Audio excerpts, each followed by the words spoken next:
Assalamualaikum warahmatullahi wabarakatuh. Waalaikumsalam warahmatullahi wabarakatuh. Pada hari ini kita datang untuk pada acara Pokok Pramopi. Kehadiran saudara-saudara pada hari ini sangat diharapkan karena pada hari ini akan kami diskusikan diskusi identifikasi aset UPDB SPF SNM ini dengan sedang acara sebagai berikut. Yang pertama, pembukaan. Ayo kita baca bismillah bersama-sama. Bismillahirrahmanirrahim. Yang kedua, sambutan oleh kepala sekolah karena kepala sekolah tidak ada, diwakili oleh Bapak Saiful Hadono sebagai wakil kepala sekolah. Selanjutnya, pemaparan materi dan diskusi identifikasi aset sekolah. Yang keempat, tanya jawab tentang identifikasi aset. Yang kelima, lain-lain. Keenam, doa dan terakhir doa. Selanjutnya kita akan bersama-sama mendengarkan ucap dari Bapak Wakasek, Bapak Saiful Hadono. Assalamualaikum warahmatullahi wabarakatuh. Waalaikumsalam warahmatullahi wabarakatuh. Alhamdulillahirabbil alamin. Kita akan bersyukur di pagi hari ini tepatnya jam 11 pagi, siang menjelang siang. Kita bersyukur pada Allah Subhanahu wa taala berkumpul di tempat majelis ini dalam rangka diskusi identifikasi aset SPF SLB Desa Kuringin yang diadakan oleh kita sangat berbangga untuk calon guru bergerak Ibu Retno Maharani adalah Marindra Retno Maharani Asmarani maksud saya. Diskusi ini kita adakan di sekolah ini dengan tujuan menumbuhkan aset-aset yang ada di sekolah. Kalau kita ketahui aset-aset yang ada di sekolah ini itu bisa aset bergerak atau aset yang non bergerak. Ada beberapa aset yang tidak bergerak, yang contohnya adalah misalnya gedung sekolah, kelas, macam-macam. Ada lagi juga lapangan olahraga dan macam-macam. Di sini adalah aset-aset yang hubungannya adalah Pak Wadi sebagai sarana dan prasarana. Ada juga aset-aset yang non bergerak, contohnya adalah guru-guru misalnya. Ini aset juga, di mana guru di sini ada semua yang kualifikasi akademiknya adalah S1, merupakan aset yang sangat aset sekolah yang sangat tinggi sekali nilainya untuk perbaikan sekolah ini. Dan banyak lagi aset-aset yang yang bergerak, ya, yang misalnya aset sosial sederhana. Dalam hal ini Ibu Retno Maharani ini memberikan diskusi tentang identifikasi aset ini adalah untuk menumbuhkan apa yang perlu didiskusikan di sekolah ini, upaya-upaya ini agar aset yang ada di sekolah ini tentunya berguna dan berhasil untuk kemajuan disiplin ini, terutama untuk anak ini. Terima kasih Bapak Ibu Retno, nanti akan menumbuhkan dari guru-guru penggerak yang lainnya dalam hal ini untuk memberikan stimulus untuk sekolah ini untuk kemajuan bangsa dan kemajuan sekolah. Bapak dan Ibu yang saya hormati, tidak banyak yang perlu saya sampaikan pada hari ini. Selebihnya nanti diskusinya akan dibantu langsung dari apa saja yang perlu disampaikan yang didiskusikan pada Pokok Pramopi pada hari itu yang perlu saya sampaikan, lakukan dan laksanakan hal ini dengan keyakinan bahwa kita bisa. Terima kasih. Akhirnya mohon maaf. Dan taufiq wal hidayah. Assalamualaikum warahmatullahi wabarakatuh. Waalaikumsalam warahmatullahi wabarakatuh.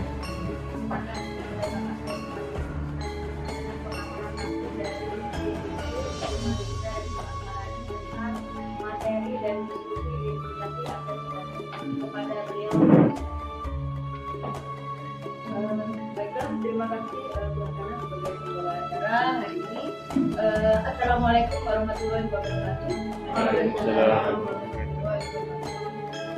Terima kasih sebelumnya saya ucapkan kepada teman-teman semuanya yang telah bersedia hadir pada hari ini di tempat kita ini, ruang guru PTD SPM SMK Negeri 1 Sumedang. Tak lupa pula kita panjatkan puji syukur kehadirat Allah Subhanahu wa Ta'ala yang telah memberikan kesempatan, yang juga telah memberikan kesehatan kepada kita sehingga kita bisa bersama-sama di sini mengikuti acara kita, yaitu diskusi identifikasi aset PTD SPM SMK Negeri 1 Sumedang. Baiklah Bapak Ibu semuanya, kalau kita bicara tentang aset, saya yakin Bapak Ibu guru semuanya sudah tahu ya apa yang dimaksud dengan aset, ya? Kekayaan. Oke, Bu Yayu, kekayaan. Yang lain? Mungkin ada yang tahu, biasanya Pak Irwadi ini pas lebih tahu apa yang dimaksud dengan aset. Pak Irwadi, itu Pak Irwadi. Sesuatu yang kita Iya. Sesuatu yang kita miliki. Oke, betul. Kekayaan yang kita miliki. Sesuatu yang kita miliki, kekayaan yang kita miliki. Ada lagi? Oke, itu mungkin sudah mewakili dari arti luas dari aset ya, adalah sesuatu yang kita miliki. Oke, kita lanjut. Baiklah Bapak Ibu, sekolah kita adalah termasuk sebagai ekosistem. Ekosistem di sini mungkin ada yang katanya guru IPA ini, Pak Jamsi. Ekosistem itu apa Pak? Hubungan timbal balik. Oke, hubungan timbal balik. Yang lain? Iya, hubungan timbal balik, interaksi ya Pak antara semua faktor-faktor yang ada di dalamnya, gitu ya Pak. Oke, kalau kita lihat pengertian sekolah sebagai ekosistem adalah ini sudah disebutkan di sini ya Pak, yaitu bentuk interaksi antara faktor biotik. Kalau faktor biotik adalah unsur yang hidup ya Pak. Kemudian dan abiotik, yaitu unsur yang tidak hidup. Kedua unsur ini saling berinteraksi satu sama lain. Betul kata Pak Jansi tadi. Oke, dalam ekosistem itu sekolah kita ada faktor biotik dan abiotik. Tadi sudah disebutkan oleh Bapak Saiful Haryono bahwa faktor itu ada yang bergerak, ada yang tidak bergerak. Oke, kita lihat selanjutnya faktor biotik yang mempengaruhi sekolah sebagai sebuah ekosistem. Antara lain, di situ sudah disebutkan faktor biotik yaitu ada murid, ada kepala sekolah, ada guru, ada staf, ada pengawas sekolah, kurang hanya ya Bapak Ibu, pemerintah daerah, dinas terkait, orang tua, kemudian masyarakat sekitar sekolah. Itu termasuk faktor biotik. Sedangkan faktor abiotik adalah apa? Yang tidak bergerak. Oke, kita lihat apa saja. Oke, ada keuangan, ada sarana dan prasarana, ada lingkungan aman. Itu adalah faktor-faktor yang membuat ekosistem saling terkait di sekolah kita. Jadi sekolah kita adalah sebuah ekosistem. Kalau bisa kita sebut adalah sekolah adalah sebuah komunitas seperti itu. Oke, kita lanjut.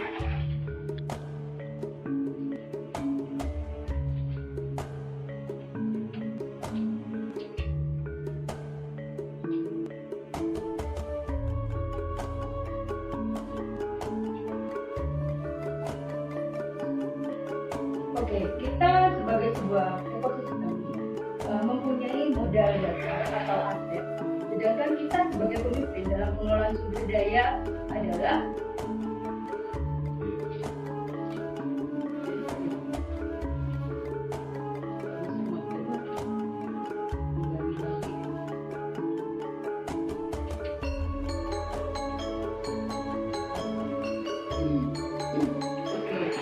modal dasar atau aset yang kita ketahui itu ada 7 bagian, yaitu ada modal manusia, kemudian ada modal sosial, modal politik, modal agama, kemudian ada modal fisik, lingkungan, agama, dan finansial. Mungkin ada di antara Bapak Ibu yang bisa menjelaskan modal manusia itu seperti apa? Seperti pertanyaan kita punya kita. Modal manusia. Kalau di sekolah kita, modal manusia bisa kita sebutkan, oke betul Pak. Baik apa guru, kemudian murid, ada lagi TU, komputer, oke itu adalah salah satu atau ada beberapa sebagai modal manusia aset kita. Jadi bagaimana nanti adanya guru, kemudian KPU, kemudian murid kita optimalkan bagaimana bisa menjadi aset kita untuk selanjutnya, seperti itu ya. Aset kita bisa dikembangkan seperti apa. Kemudian yang kedua, modal sosial, Bapak Ibu. Siapa?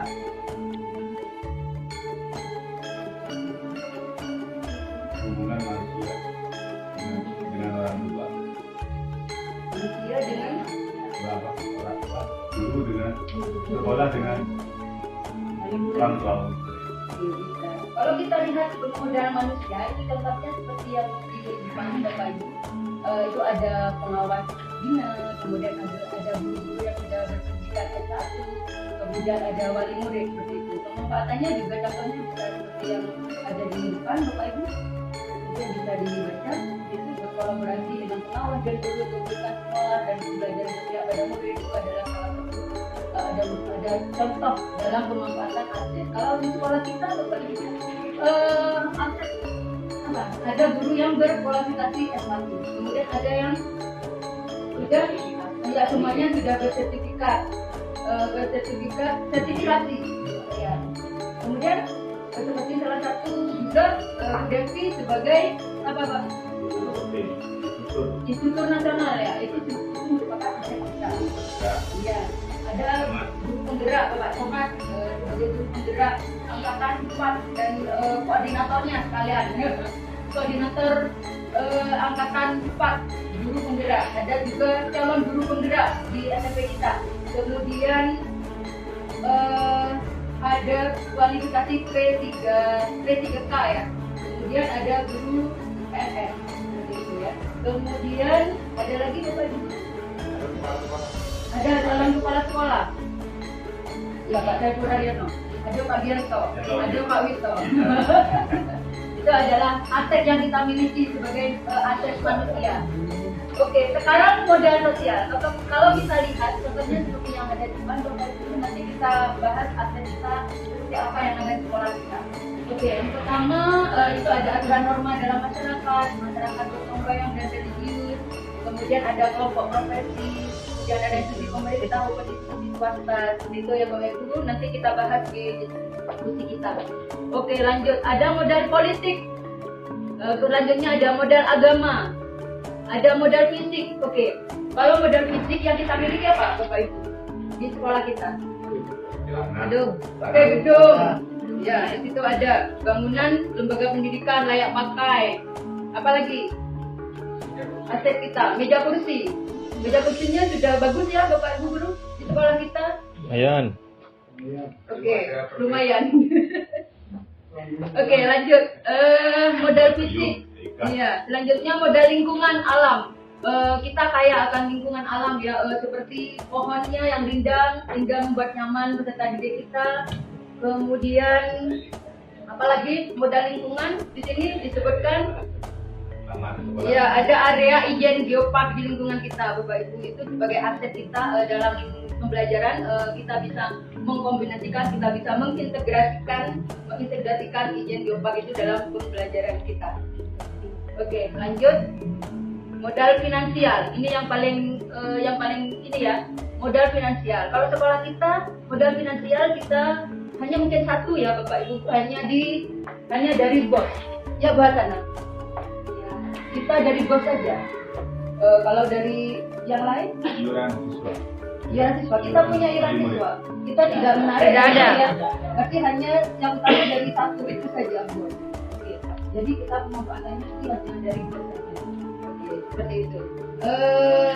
Baiklah Bapak Ibu guru, terima kasih. Ini adalah pemaparan dari saya. Kita lanjutkan diskusi kita yaitu tentang tentang identifikasi aset yang ada di sekolah kita.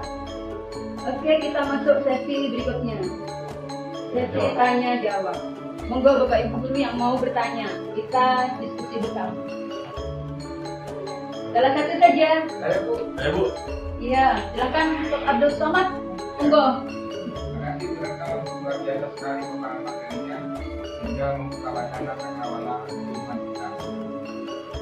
Yang kita tanyakan karena dana kalau dana itu masuk di aset apa Bu?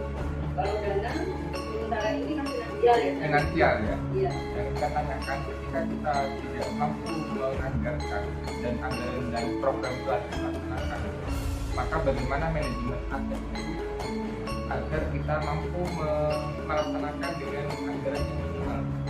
Maka sumber daya apa yang bisa kita manfaatkan atau bisa kita maksimalkan? Soalnya sudah tidak tahu ya. Mungkin kita tanya ke Bu Hasanah sebagai bendahara bos. Oke, saya bantu jawab. Ya, Kalau monggo. ini sebenarnya kalau Berdiri Bu Hasanah. Biar Pak Somad ini. saya bisa jawab ya Pak. Ya, Kalau misalkan anggaran itu tidak cukup, kita nanti bisa menggunakan bagaimana.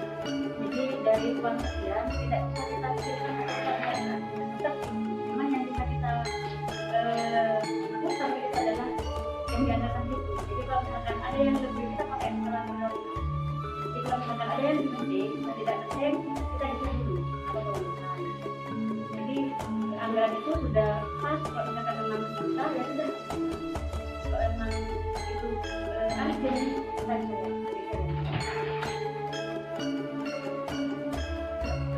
Oke, itu jawaban dari Bu Hasanah sebagai bendahara bos. Mungkin ada yang mau menambahkan? Teman-teman, monggo. Ada yang punya ide? Pak Wakasek?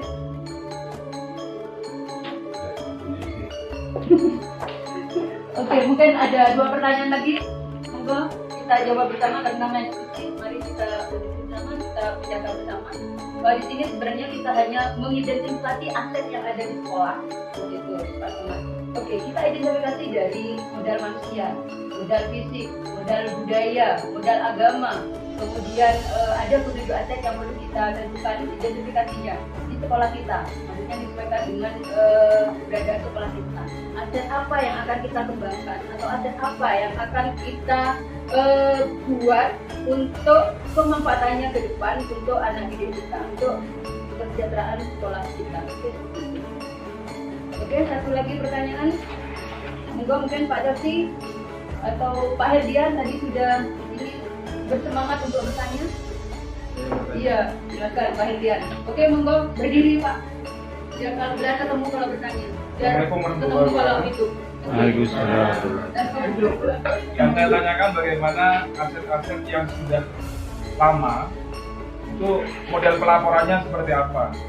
Kalau seandainya sudah menjadi aset sekolah, tetapi barangnya itu sudah rusak atau malah sudah kemakan waktu, itu laporannya bagaimana? Mungkin itu yang saya tanyakan, kurang lebihnya saya mohon maaf. Terima kasih. Dari awal yang akan kita bahas ini adalah identifikasi di sekolah kita. Untuk masalah pelaporan itu ada orangnya sendiri, khususnya Bu Ismia yang mengetahui bagaimana bentuk pelaporannya. Mungkin Pak Wakasek di sini mengetahui ya bagaimana kalau kira-kira barangnya hilang, bagaimana pelaporannya? Iya, nanti dilaporkan ke dinas, biasanya menggunakan barang yang sudah tidak kayak kemarin Bu, Iya. itu yang pakai pickup Mari Bu itu Inti, ya. Monggo di dalam. siapa? Pak Erwadi, satu pickup itu dikembalikan ke tentunya agar tidak. Oke, seperti itu ya Pak. Berarti bukan menjadi hak milik kita. Segala aset Apapun yang Iya. ada di sekolah kita itu adalah milik kita.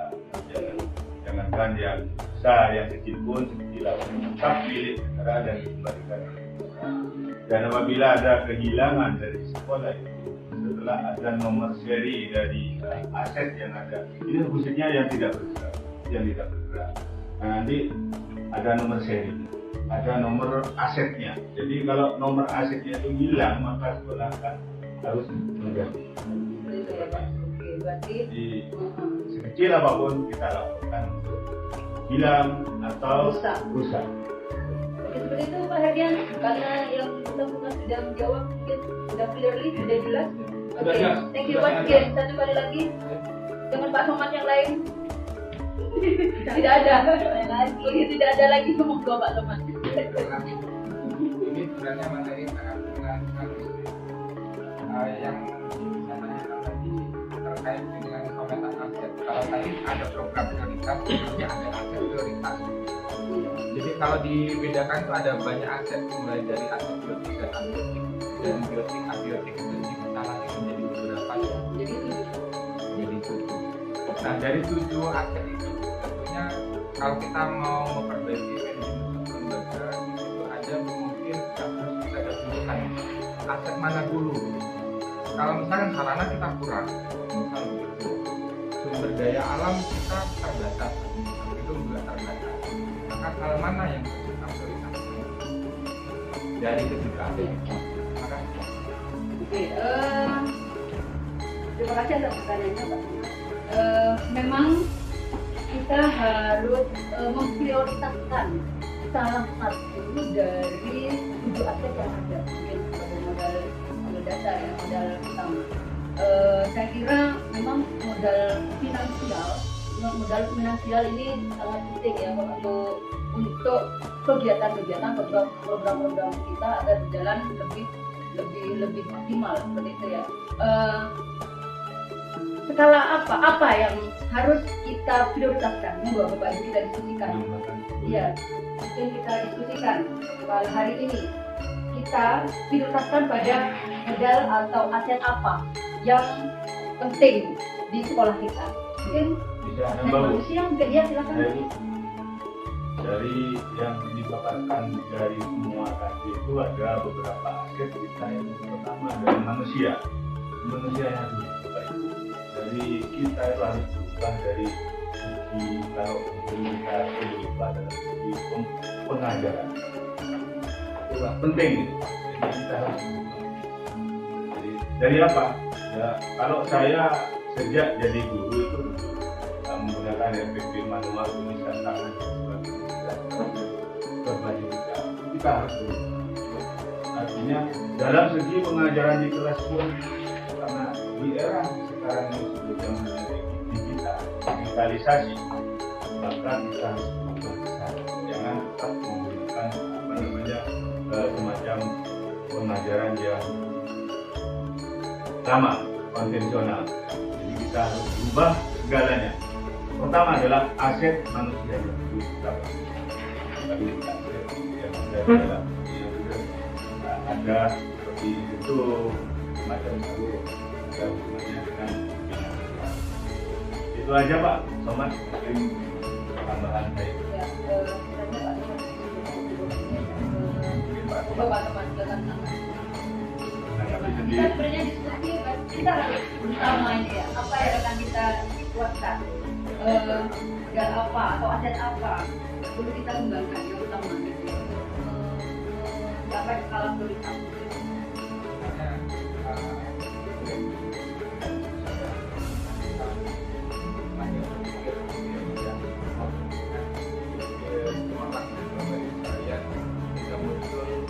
Daya dorong dari kita semua. Kalau menurut saya mohon dari dikoreksi. Saya sepakat dengan apa yang disampaikan Pak Sugeng tadi.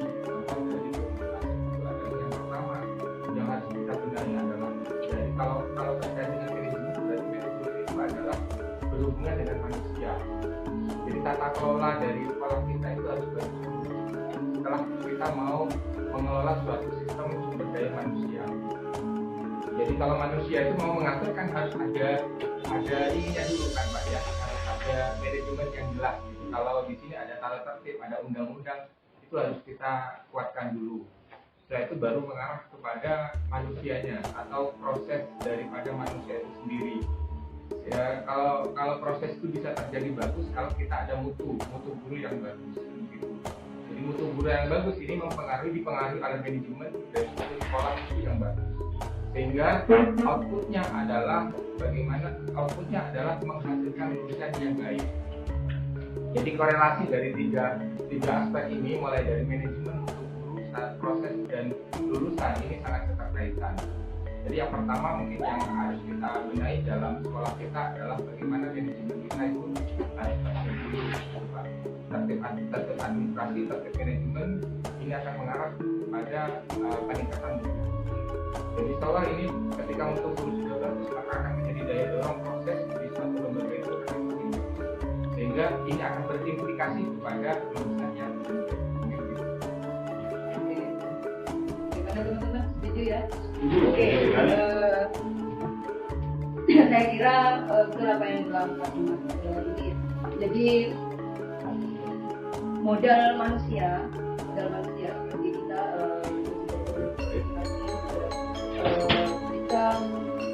bisa melancarkan bagaimana perkembangan peserta didik gitu ya. Jadi modal manusia itu sangat penting. Oke, saya kira cukup diskusi kita kali ini. Monggo saya berikan kepada pembawaannya. Terima kasih kepada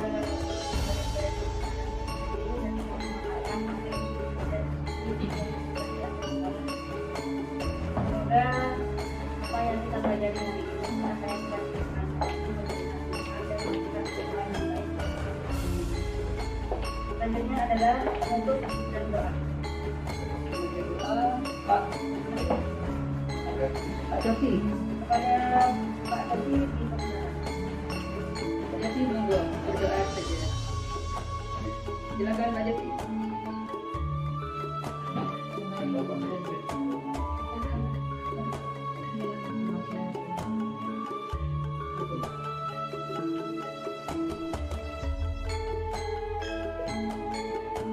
Terima kasih kepada Pak Tadi. Selanjutnya adalah kita karena kita sudah selesai pada hari ini, kita tutup bersama menggunakan pembacaan hamdalah. Terima kasih kepada